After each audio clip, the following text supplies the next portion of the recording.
Si Kayla, ang leader sa tropa, mapisan kag determinado apang ginakabalakan niya ang palaabuton sa iya mga abyan. Si Ethan, ang pinakamaayaw nga abyan ni Kayla, maalam kag malalangon apang ginatago niya ang iya pagpalangga kay Kayla.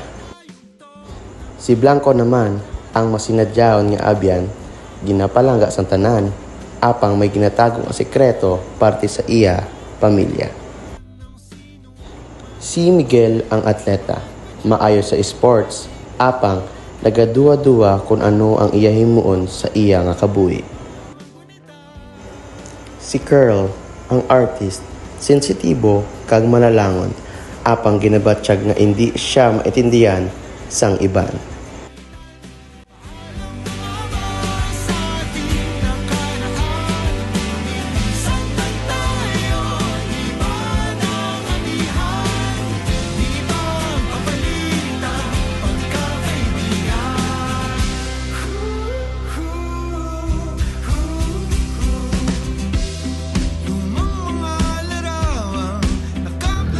So, graduate na ta? Anong plano nyo? Ako? Siguro ma-construction ko na mga isa lang katuwig, tapos mabalik man kiskina. Nananim na. Kaya mo Kayla, hindi magabalak ka. Eh, gusto na naman takbo. Kapta na yung tagyo. Kayla, hindi ako kapalaka, kayo masakita na kita. Guys, manan ko, may kanya-kanya rin ako biglan. So, kung ano na lang kinabatag nyo, tulad, pinili man na makambay. Sigong kay para aware man ka. Diba? Diba?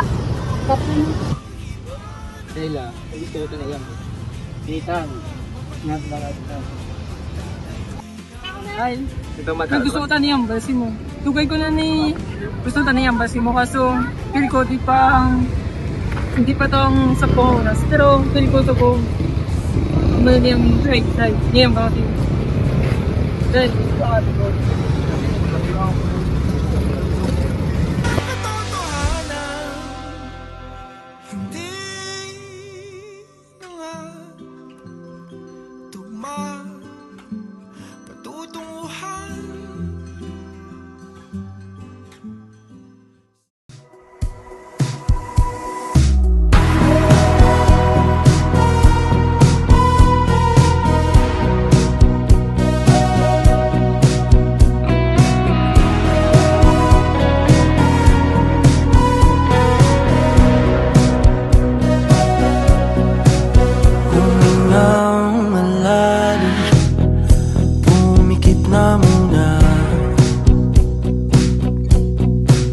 at baka sakaling namamalikmata lang.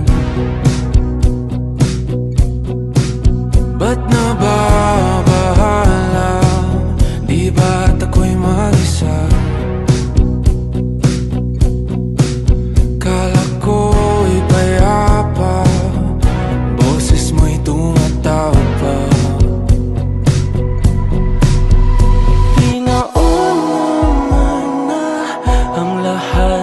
Tinapa naman na aking sugat, ngunit pa